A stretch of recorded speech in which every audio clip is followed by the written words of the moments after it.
The sun of Orion Prime rose with a silver glow, lighting up the crystal towers that touched the clouds.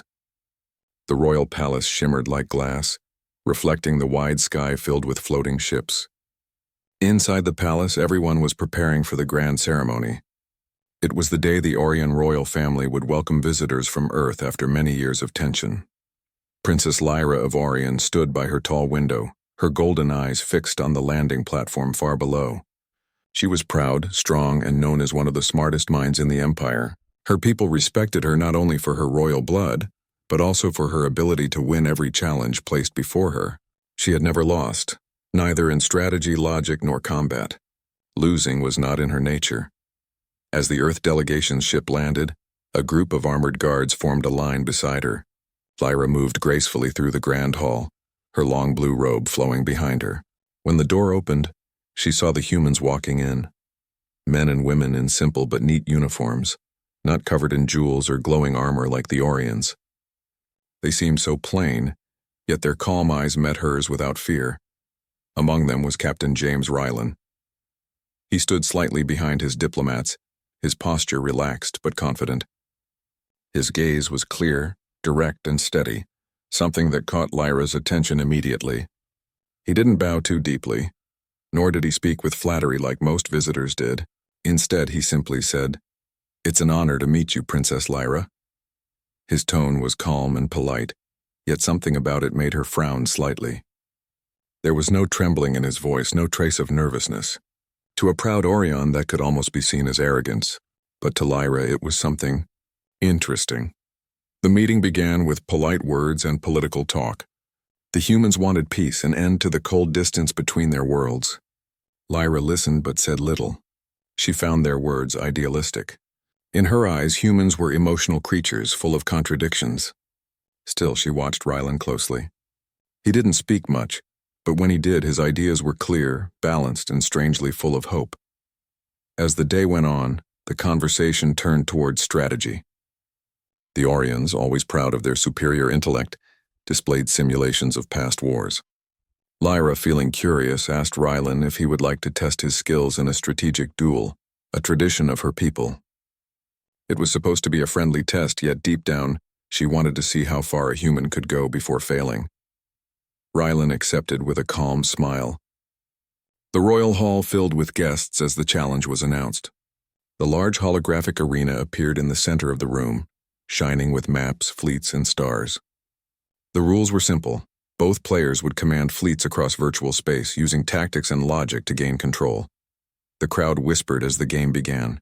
Lyra moved first, her hands gliding through the holograms, placing fleets with quick, precise motions. Her strategy was perfect, fast and calculated.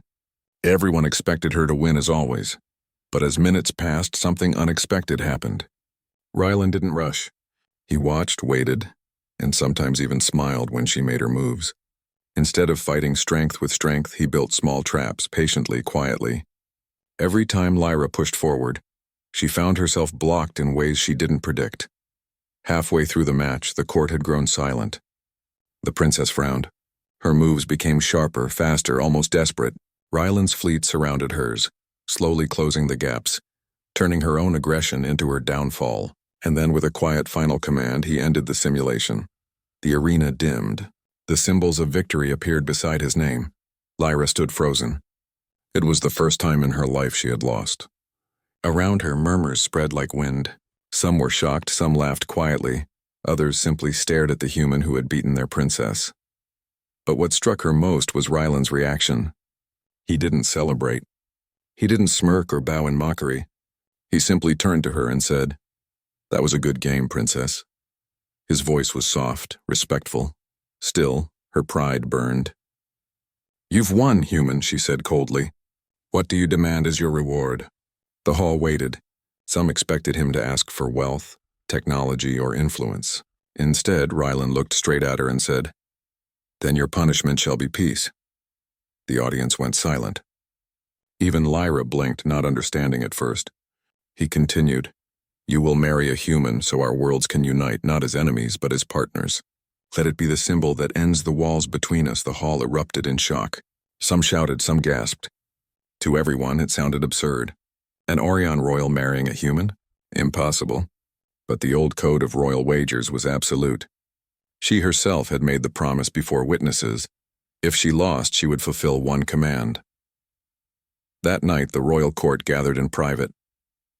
Lyra stood before her father, the king, who looked both amused and troubled. "My daughter," he said gently, "you made the vow. The galaxy has seen it. To refuse now would shame the throne." Her voice trembled slightly, though she tried to hide it. "He's just a human, father." "I cannot." "Then perhaps," he said softly, "you will learn something no victory has ever taught you." And so it was decided. The marriage would take place in 2 months after a diplomatic journey to Earth. In the following days, Lyra kept her distance from Rylan. She spoke to him only when duty required. Yet, to her annoyance, he remained patient and kind. He asked her about her people, her culture, and listened to every word as if it truly mattered. When she gave cold answers, he didn't react. When she ignored him, he didn't chase her attention. Somehow that calmness made her even more curious. One evening, while traveling aboard a starship toward Earth, the engines began to malfunction. Sparks flew from the control console as alarms echoed. Lyra stood still, unsure what to do. Her royal training never involved ship repairs. But Rylan rushed forward, rolled up his sleeves, and began fixing the damage with nothing but tools and calm focus. She watched silently as he worked. His hands were steady, his brow slightly furrowed, and a faint tune escaped his lips as he hummed while connecting wires and checking circuits. It was something small, something simple, yet there was peace in his movements. When he finished, the alarm lights turned green again. The ship stabilized. He turned toward her, wiping his hands. "Sorry about the noise," he said with a small smile. "I didn't mean to worry you." Lyra didn't reply. She only looked at him for a long moment. For the first time, she noticed something different about him. Humans, she thought, didn't have the same grace or perfection as Orions, but they had something warmer, something she couldn't quite name. Later, alone in her chamber, she stood by the window watching the stars glide past. For the first time in her life, she questioned herself. What did she truly know about humans? About peace? About herself? Her heart felt strange. Not angry, not proud, just curious. The princess who had never lost was beginning to realize that some victories came not from power, but from understanding. And somewhere deep in her heart, she knew this punishment might turn out to be something more than a lesson. Perhaps a new beginning.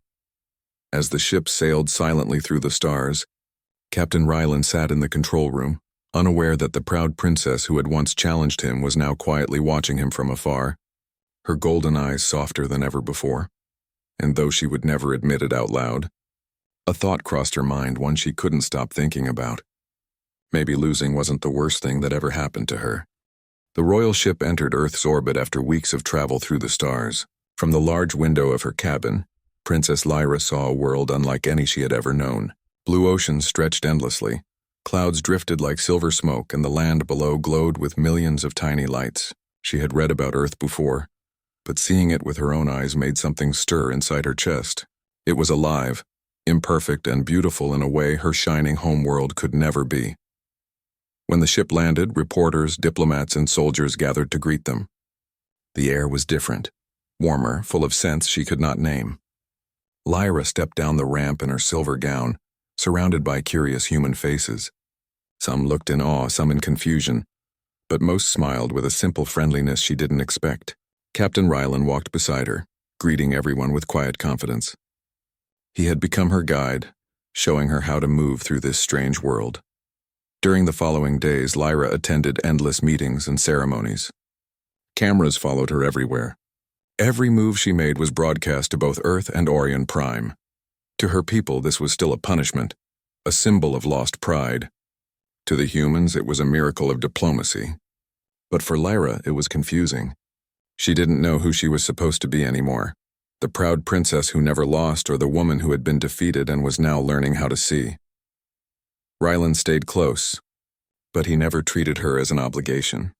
He showed her gardens, museums, and cities full of laughter and noise. He took her to a small cafe where people played music on wooden instruments. The sound was imperfect, uneven, but full of emotion. Lyra listened quietly, her golden eyes soft. "Your world," she whispered, "it is not organized like ours. It is Messy, Rylan smiled. Messy can be good. It means life finds its own way. She thought about his words long after they left. On Orion Prime, everything was controlled. Weather, emotions, even traditions. Here she saw freedom in the smallest things. A child running through rain, an old man feeding birds, two people laughing for no reason. It was strange and yet comforting. But even as she began to open her heart, she couldn't forget the truth. The wedding was coming. The union was meant to end distrust, not to join two souls. It was a symbol of peace, but it felt like a play staged for the galaxy. One evening, she stood alone on a balcony overlooking the ocean.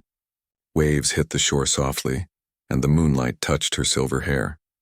Rylan found her there, hands resting on the rail. "You don't have to stand out here alone," he said gently. "I'm not alone," she replied without looking at him.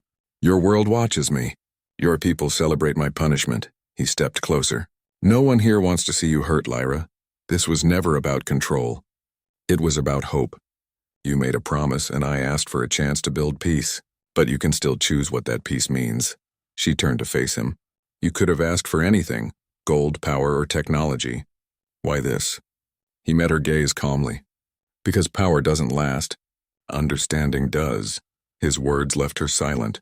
No one on Orion Prime would ever have said something like that. She realized he hadn't wanted to win at all. He had wanted to connect. That night she lay awake thinking of his face, the calm in his eyes and the kindness he never used as a weapon. As the wedding day arrived, the palace on Earth was decorated with lights and banners from both worlds. Thousands of people gathered outside, watching the event on huge screens. Across the galaxy, billions waited to see the ceremony that would unite two civilizations. Lyra stood in front of the mirror while attendants adjusted her gown. It shimmered between blue and white, a blend of Orion and Earth colors. Her reflection didn't look like a princess preparing for punishment. She looked like someone standing on the edge of a new beginning, but her heart still trembled with doubt. Could she really do this? Could she marry a human in front of the universe? A gentle knock came at the door.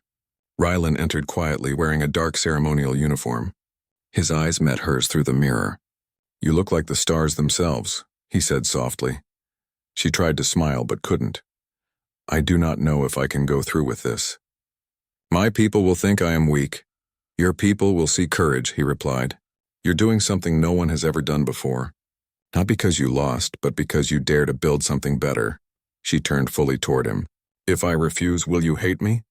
Rylan shook his head. "No, because this was never about forcing you. It was about giving you a choice." For a long moment she just looked at him. His sincerity reached her heart like a quiet light. All the noise in her mind, the pride, the fear, the judgment, faded away. She took a deep breath and whispered, "Then I will choose." When the ceremony began, the hall was silent. The royal banners of both planets hung from the ceiling.